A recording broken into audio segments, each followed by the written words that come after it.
having cancer is like when your house is on fire, and treatment is just like you trying to put out the fire, right? But when the fire is put out and you look around and your house is gone, and you kind of don't know what to do, like, after that. And that's exactly what it feels like. Hello, Nabeela. How are you? Thank you so much for joining me. Can you hear me clearly? I can. I am going to, do that as well. Like, How are you feeling? Yeah, so right Sorry? before I brought a box of tissues just in case. Nabeela, you know what? I have my tissue too. I just have a feeling that this is just going to be incredible, and I'm going to feel. I am a very emotional person. I think my emotions are my strength, really. So I cry a lot, and no shame in crying. So there we go. I mean, how is your heart today? How are you feeling today? I'm feeling okay, to be honest, because I had like such a hectic night. So my husband was just on quarantine because he's a close contact. Oh. Then my son had hives, so an hour ago I was tending to him, and then I ate dinner at 8, and then did makeup, and now I'm here. So I'm kind of just catching my breath, to be honest. Okay, you catch your breath. You look amazing, and you don't look like, everything's been hectic. But I hear you and I feel you, being a working mom and just, doing so many things. But I am so grateful for all the support that I have as well. And that's why I can have this conversation with you right now. So I've shared earlier a brief introduction of yourself, but I'd love to hear from you, Nabeela. What is your story? Okay, I'm gonna start from the beginning. Go for it. So in my early years, for the first 9 years of my life, I lived abroad. So I was with my mother first while she was doing her master's. And then I moved to Singapore and then Thailand because my father was a diplomat.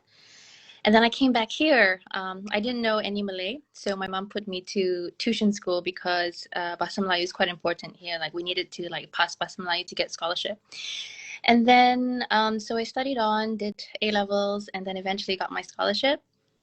I read economics in Nottingham, and then I did masters at UCL.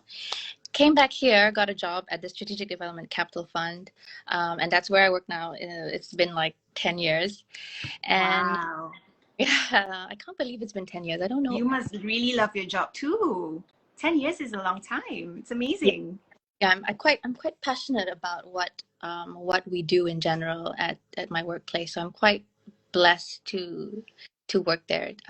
Yeah, quite happy about that. And then where was I? Yeah, see, this is what No worries. It's all right. It's all right. So you were telling about how you've been working at the Development Capital Fund for 10 years. Yes. Okay. So that was 2012, and then the next year I got married, and then 2015 I started my journey on social media. So it was actually just accidental. I wanted to document like my style, and then eventually I got traction and it became a business, alhamdulillah.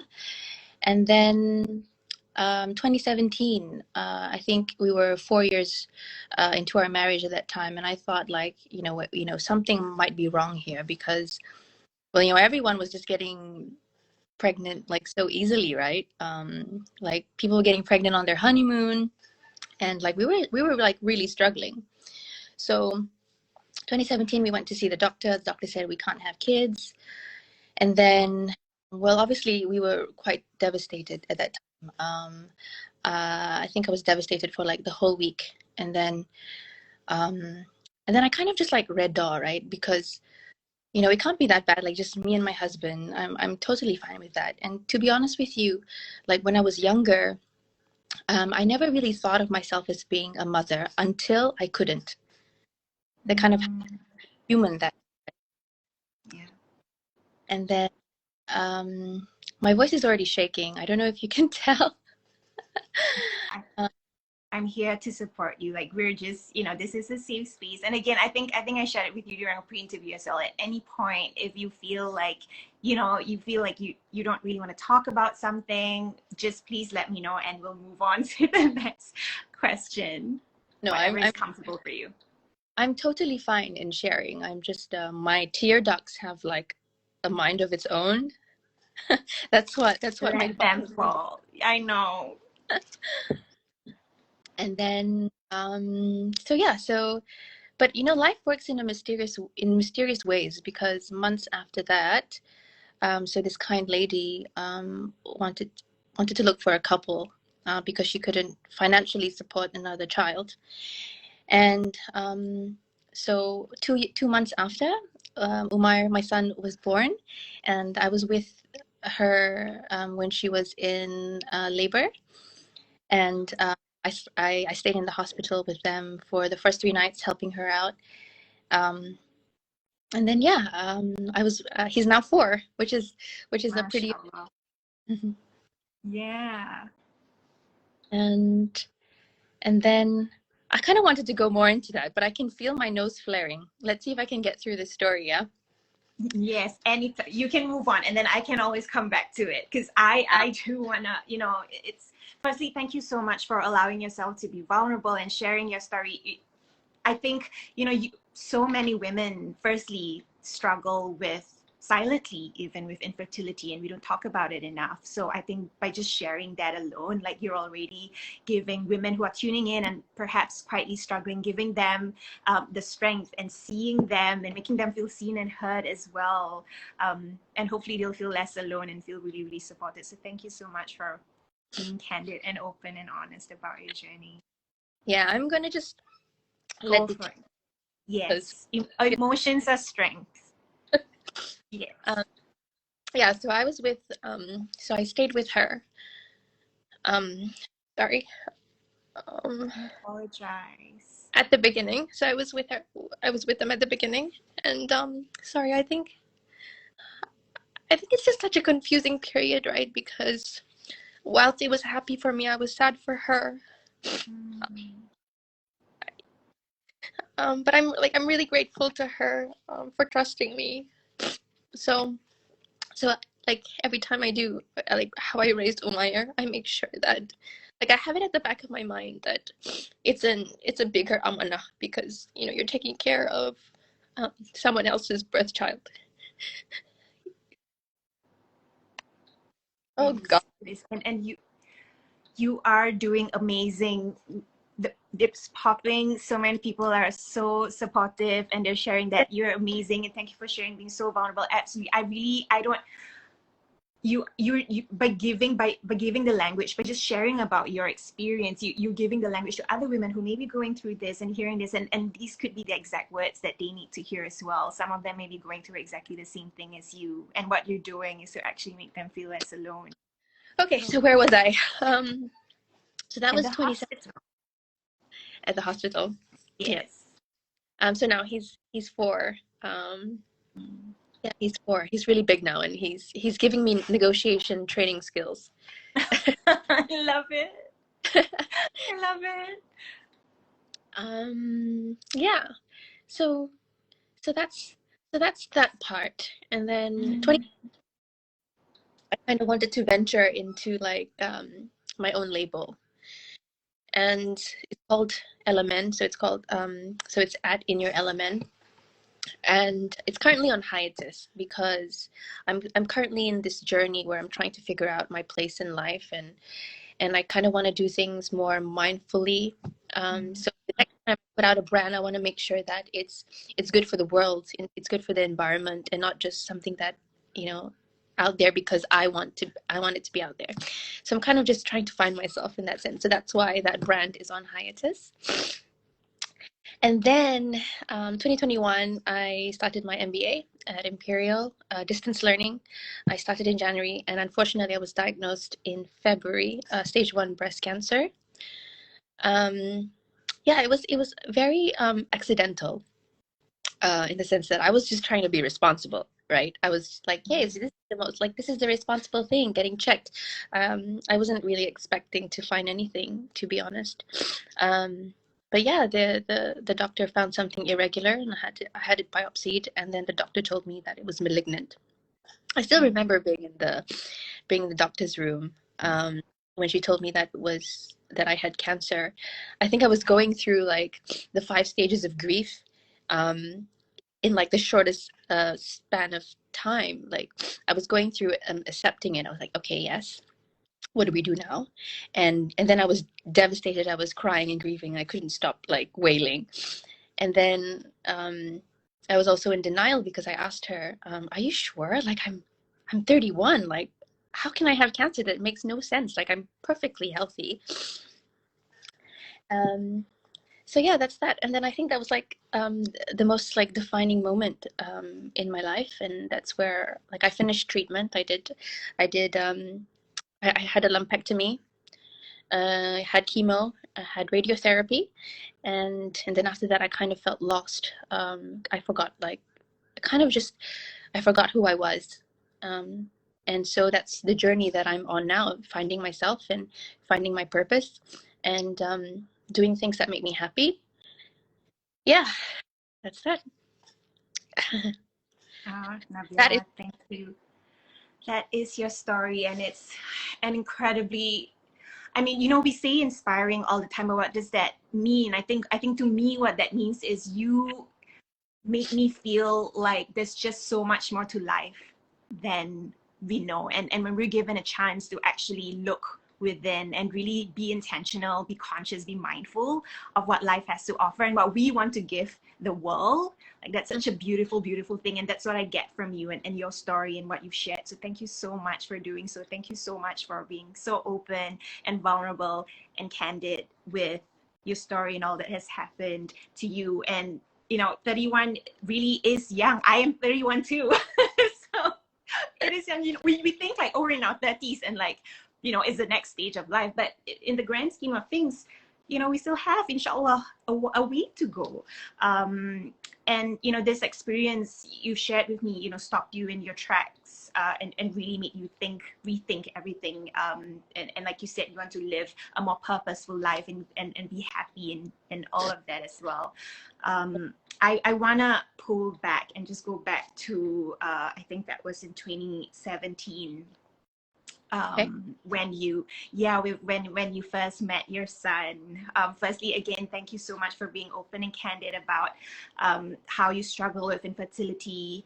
I hope women who are quietly watching this, if you're going through something similar, someone who is, I hope just having Nabeela share her story will make you feel less alone and supported as well. But that journey, that led you to your son, Umair. And I'd love to know, what was the transition into adoptive parenthood like for you?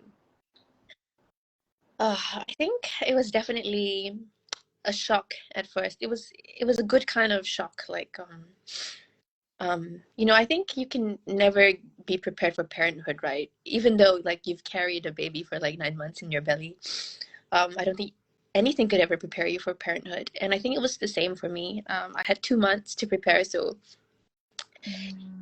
we were buying like stuff for the baby, but we were also keeping in mind that you know it might not happen because it's up to the it's up to the birth mom, right, at the end of the day. And so we weren't really keeping our hopes up, but we still bought stuff just in case.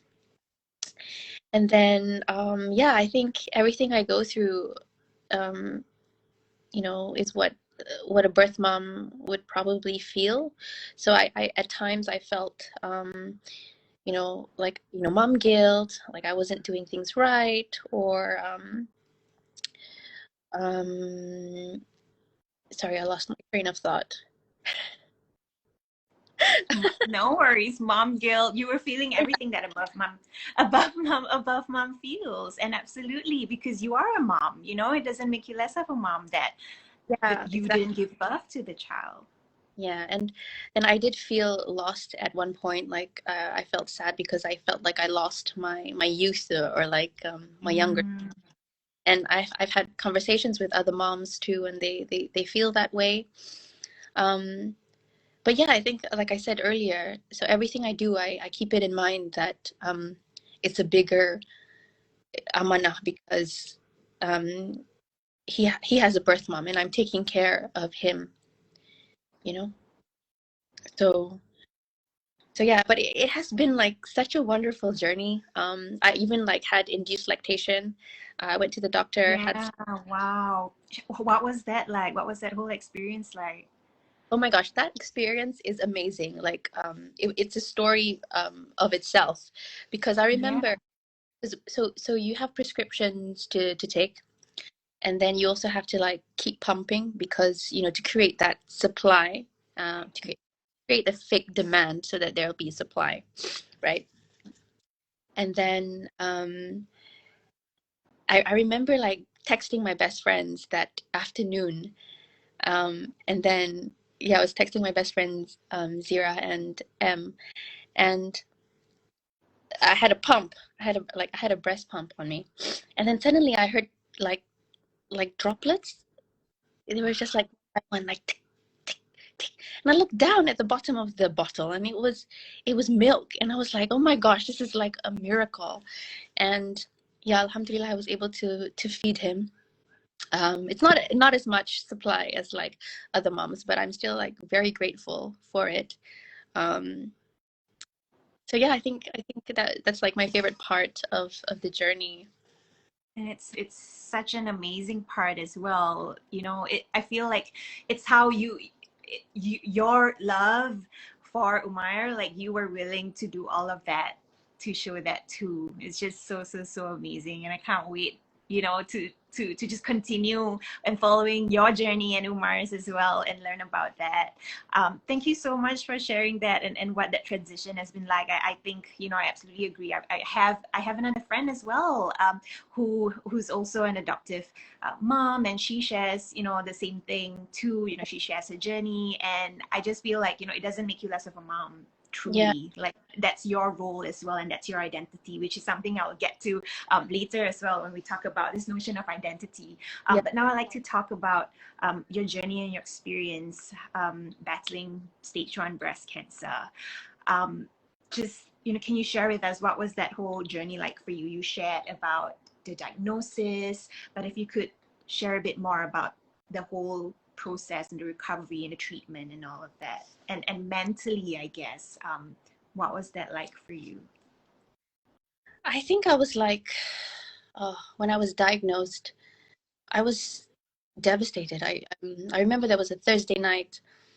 I couldn't sleep, and I was texting friends, and yeah, I have a best friend who's in UK, so that worked for me well, because she was on London time, and available to speak to me at 3 a.m. in the morning. And then I went to work the next day because I couldn't be alone. I had to be around people, but I don't know if that was any better, because I was crying at my desk like the whole morning. Um, but like I mentioned before, that journey itself, I feel was a blessing of its own, because I felt closer to God. What a word. And I think, like, at the beginning, um, I wasn't scared for myself or death. Um, I think I was scared for my son. Um, like, I felt it was unfair to him, because, you know, he didn't have a relationship with his birth mom, and I was supposed to take care of him. So I think I think that part really affected me. Affected me the most, to be honest. Um, but I had like wonderful support from like my family and friends, and I kept going with my treatments. Um, and yeah, after the end, it was really weird, because I think during treatment, right, all you do is focus on finishing treatment one cycle at a time, and then at the end of the journey, you're not sure what to do. So so I like storytelling, right? Yeah, I know. Yeah, you do. And this is, I am honestly, I it's really my honor and my privilege to be able to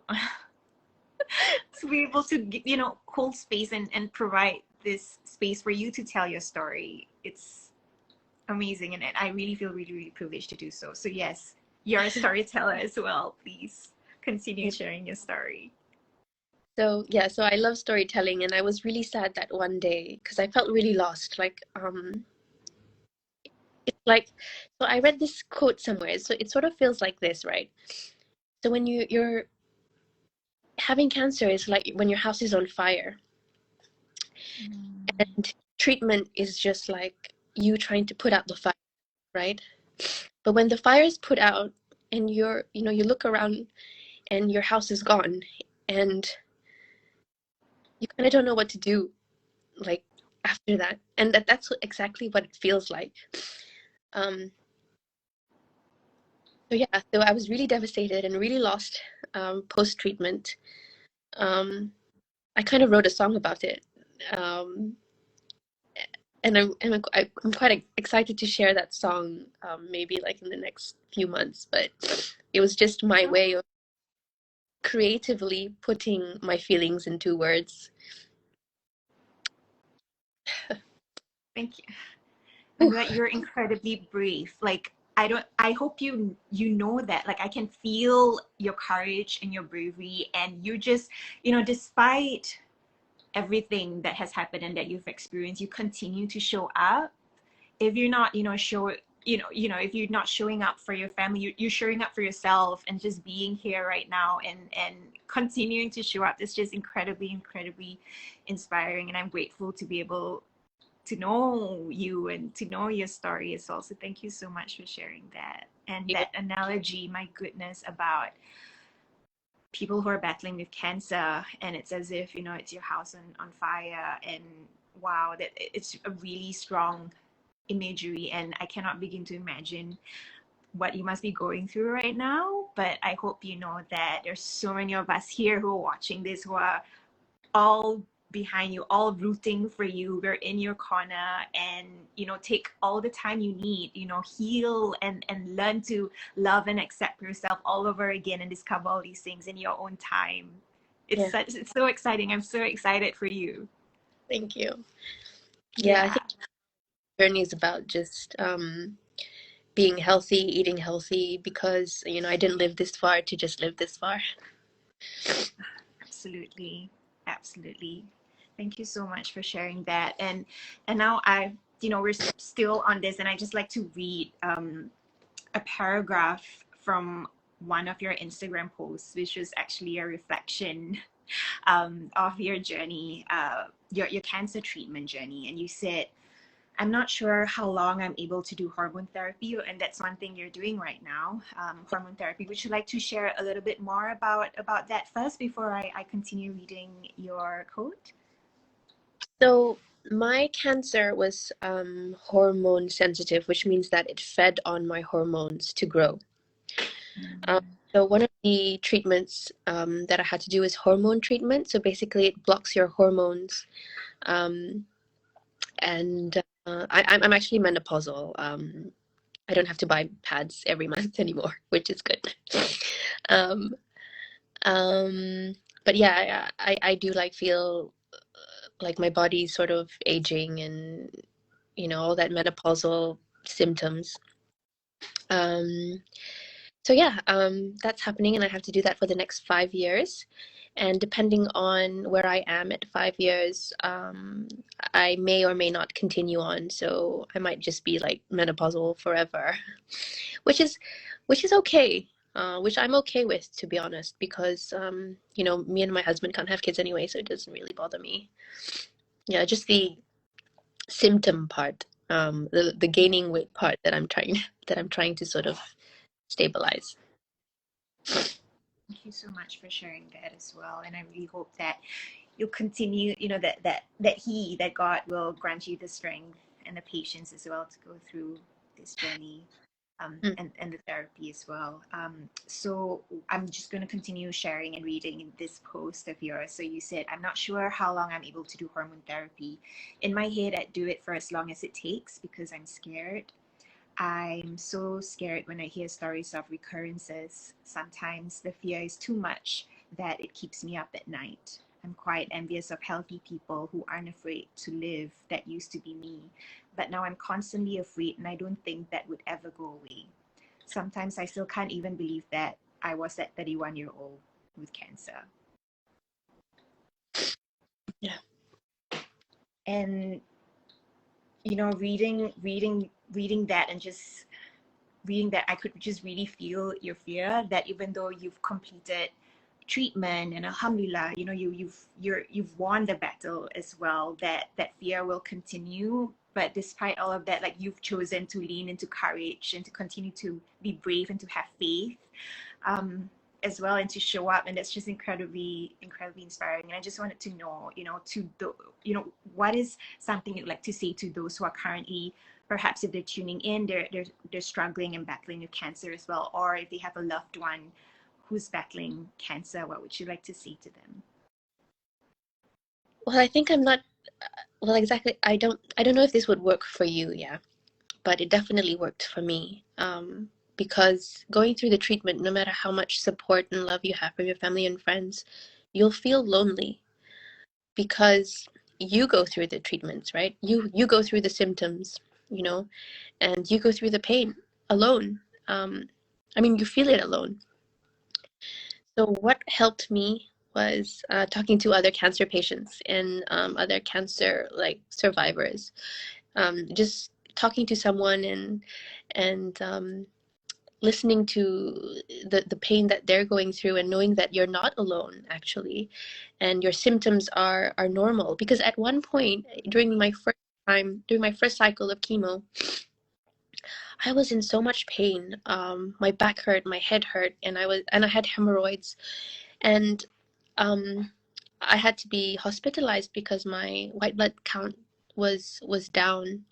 Um, and yeah, because of the hemorrhoids, I thought I was internally bleeding, and I was really scared I was dying. Um, so talking to other cancer patients really helps. And then, if you have a loved one going through cancer, um, what I'm appreciative most of, my family and friends were, them being there for me. I know it's cliche, but it really matters. Um, they would talk to me and like any other normal day, make me laugh, uh, and distract me from being sick. But if I want to talk about being sick, they're also there to listen. And that's like most important to me, like having that. And even my family members, like they would sit down with me and watch TV, and we'd just hang out like any other normal day. But when I wanted to be alone, they left me alone, and I like really appreciated that. So yeah. Thank you so much. Thank you so much for sharing that. I hope if anyone's watching or listening to this, that you will, that these are words that could, would be encouraging and give you more hope, and keep the faith as well to continue the journey. Thank you so much, Nabeela, for sharing your story and what your journey's been like, going through cancer, recovering from cancer. It's just, I don't know if you've noticed, but all the hearts have been popping non-stop from just now. So many people who are tuned in have so much love and support for you. So thank you for being here. Thank you for having me. Okay, so today you're a breast cancer warrior, and that's just one of the identity that you carry, right? Most of us carry multiple identities, and for yourself, you're also a mom, you're a social media content creator, you're a senior investment officer, you're a part-time MBA student, so you have multiple identities. And I just wanted to know what your journey has been like into coming into your own and forming your own identity. Yeah, I think forming my own identity took a bit of time, because I wanted to be great at everything all at once. And I think that really sort of broke me down at times, because, you can't be good at everything, right? And it's okay, because, there's that quote going around, right? Like, people say you're juggling a lot of things, but in actual fact, when you're good at you know, one aspect of your life, you're kind of failing in the other, and you're starting a balancing act. And I think what you said just now really matters. Like, it's not about being the best, but it's about showing up, right? Trying your best. It's about, yeah, trying your absolute best. And I think that's sort of how I like move around in between identities. And I enjoy what I do. That's also most important. Like, I'm happy doing, like, you know, with my day job. I'm happy with doing social media. But, you know, I do have to admit sometimes I feel like there's conflict, right? Because I was just going to get to that. yeah, because, you know, my day job, it sounds serious, and it sometimes it is very serious. It's finance. It's about the economy. It's trying to diversify the economy. And then in the weekends, I talk about fashion and beauty, and I'm conscious about it, to be honest, because I wonder if people look down at me because that's what I do, and because that's what I love. But I think that really bothered me at the beginning, and I was really trying hard to sort of prove myself. But you know what? I have nothing to prove. Like, You I have don't. nothing to anybody. I don't have to prove to anybody. You really don't. Yeah. So I kind of I think I'm past that. Yeah, past that. I'm just, this is me. This is Nabeela. I Yeah. love that so much because, you know, you're absolutely right. I think I was going to ask you how you reconcile those identities, because you know, like you said, you're an investment officer in the finance world, which is really male dominated, right? And there's this expectation that you're meant to be prim and proper and serious when, you know, you love fashion, you love dressing up. And that's how we met as well, right? Like in that world, I guess, you know, loving fashion. I've always loved, you know, your style, how you dress, and that kind sometimes, you know, it kind of like, you know, not goes against, but it's just not what people expect you to be. And that's the thing, right? Like, about social expectations, societal expectations as well. I think that's what we're I think navigating more than anything, because that's what lead to a conflict. Because I hear you say that you're absolutely happy with all the worlds, you know, being a mom, being an investment officer, and also being a content creator.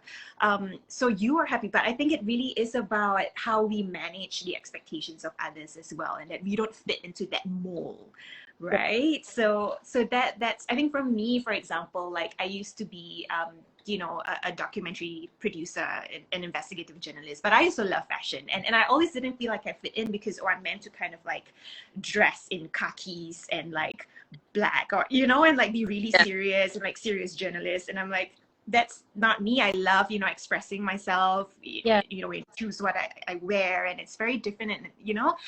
But then I realized, absolutely, like you said, it doesn't matter, that we don't have to prove anyone anything. Yeah. But I'd love to know, like, how did you arrive in that place where you realize that, you know, I don't need to prove anything, because it can be a struggle. Yeah. I think, to be honest with you, it was post cancer, so it's only very recent that I find um,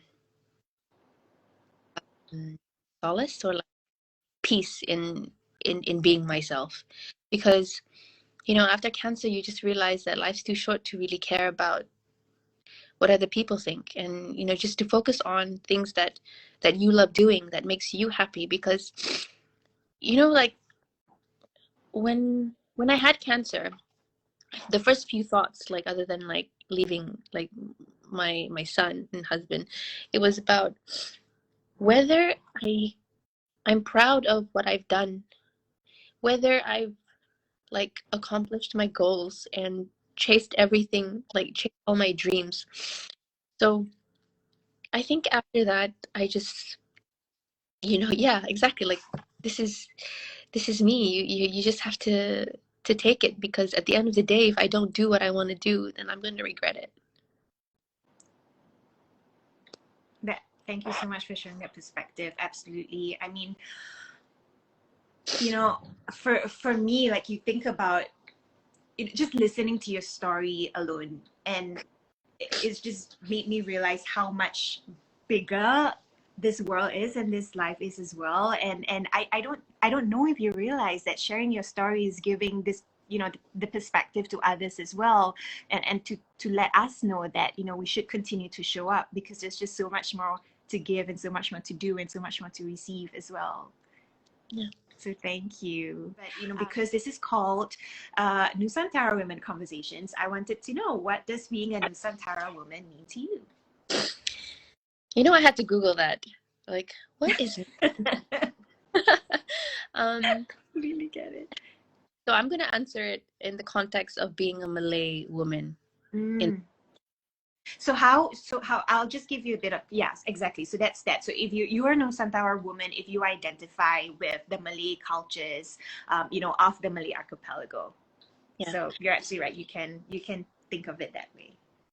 So when you asked me this question during our pre-interview, I was a bit dumbfounded, and I told you, it made me realize that I never actually consciously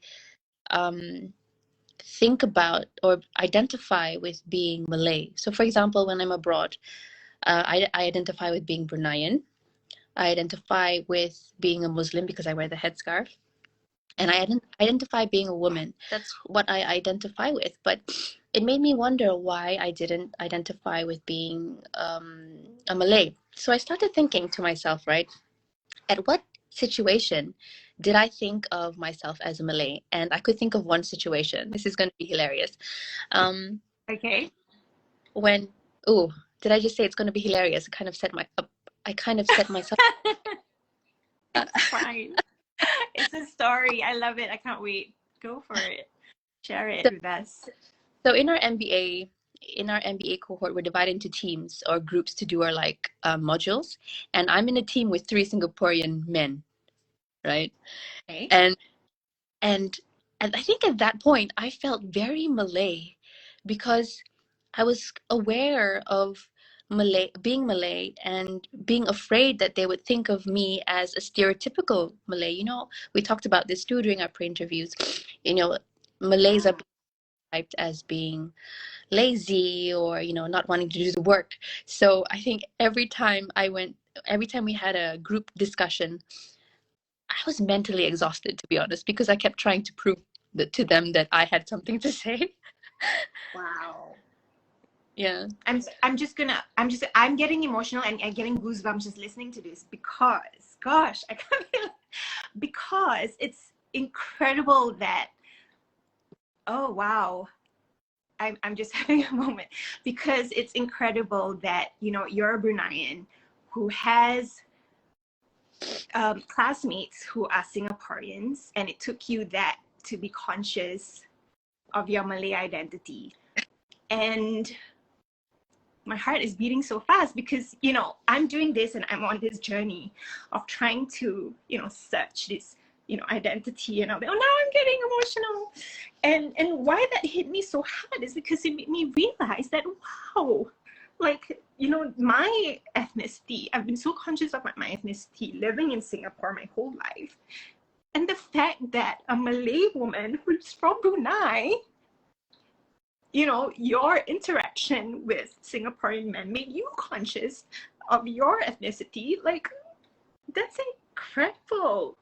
I mean, I'm obviously not making sense right now, because it's one of those epiphanies and like aha moments where it's, wow.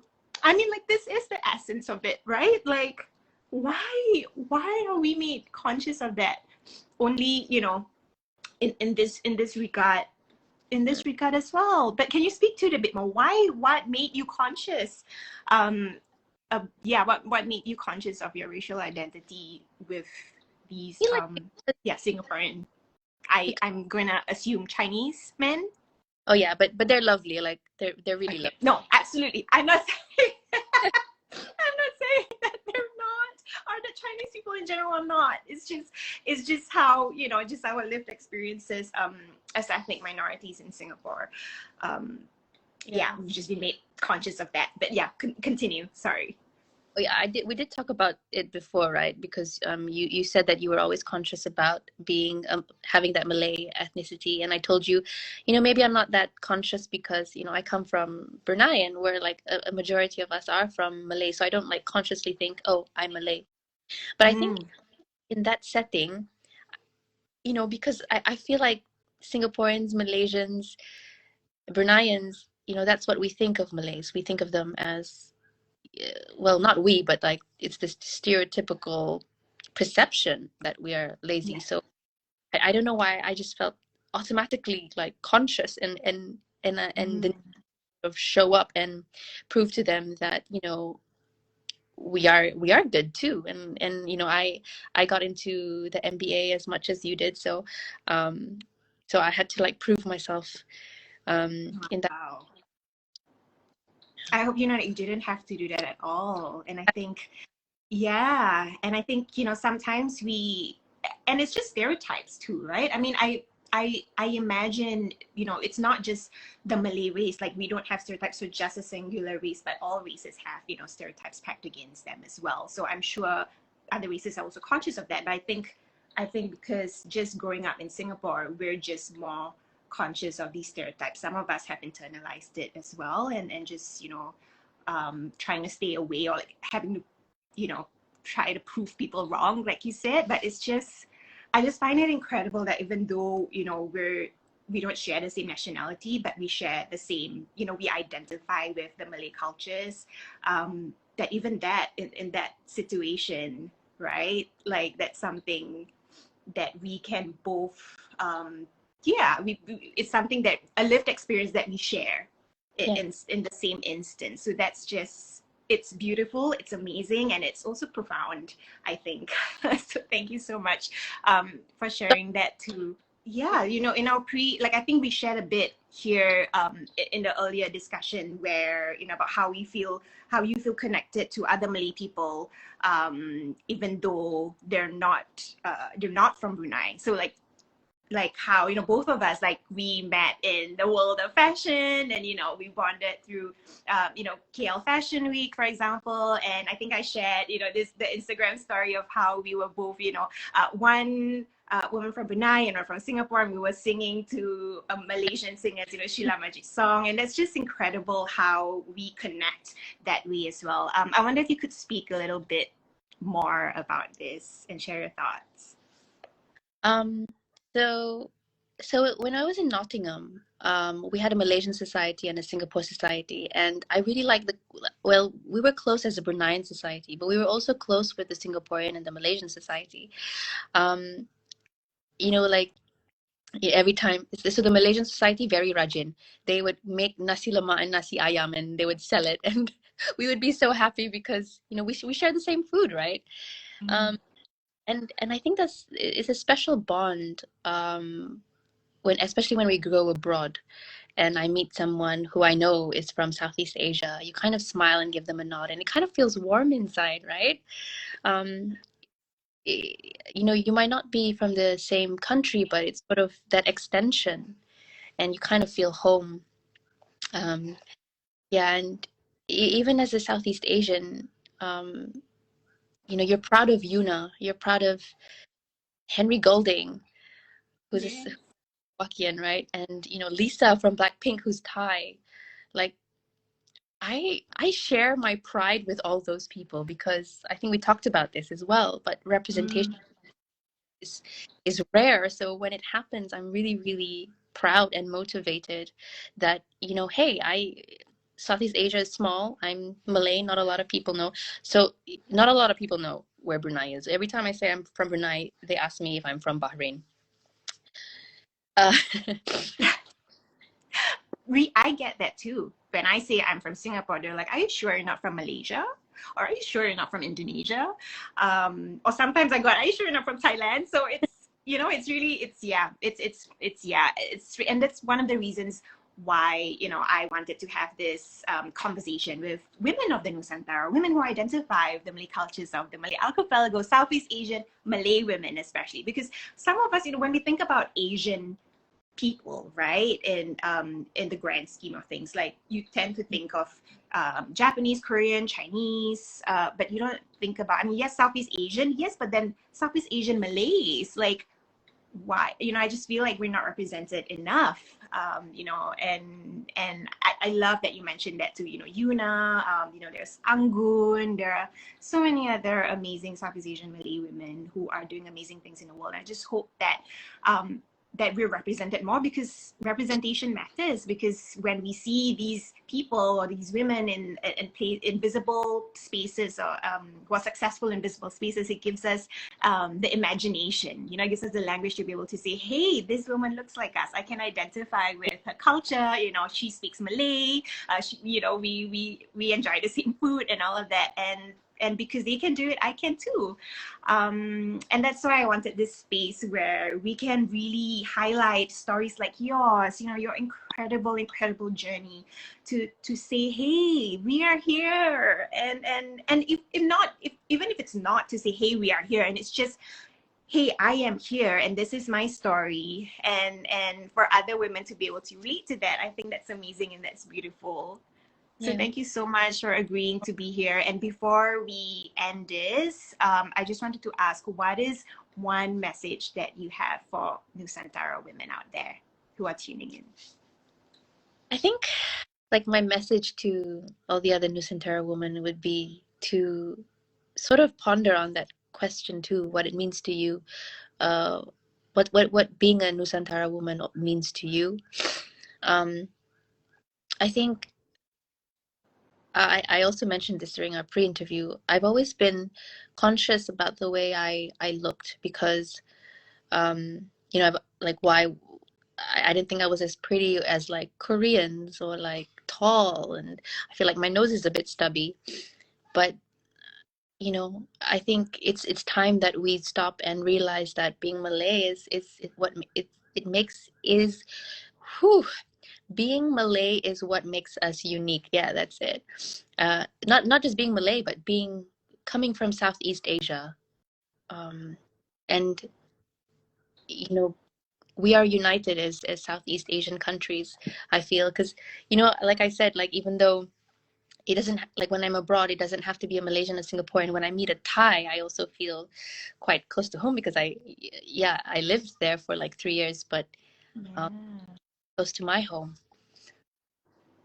Yeah, and that's so beautiful. It's so beautiful that you've also lived in, different countries in Southeast Asia, and you can also, identify and say this feels like home too. That's just so beautiful. Thank you so much for sharing that. Thank you so much for being here. And before I end this, I actually noticed that there are people who shared some thoughts here, and this is what she said: no questions, but I hope you find strength in all that you do and keep fighting.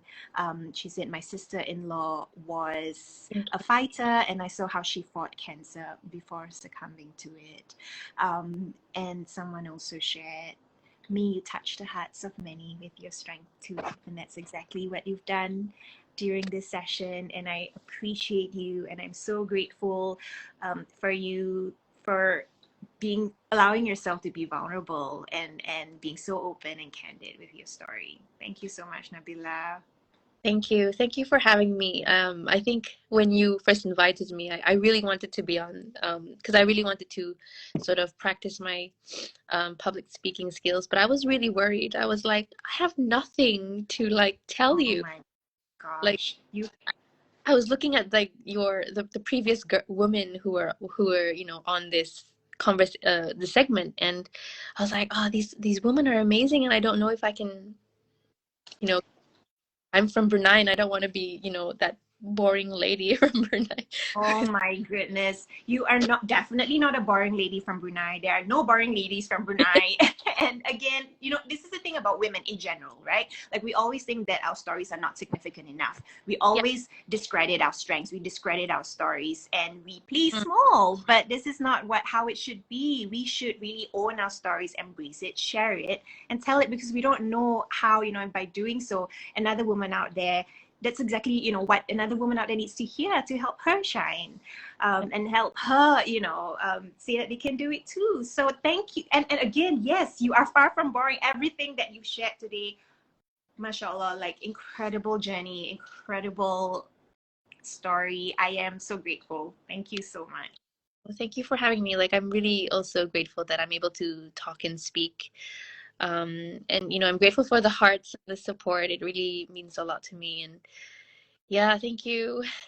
Big Thank you group. so much, everyone, for joining and for staying through this session. Hope to see you and reunite with you in person now that borders are, I don't know about Brunei, but in Singapore, borders are like wide open. So come and visit. Inshallah, one day soon. I'm hoping to go to a BTS concert. Okay, I hear you. I hope you get to go and I hope you get to watch it. You deserve all of it and you deserve all the happiness in the world. Thank you so much, Nabeela.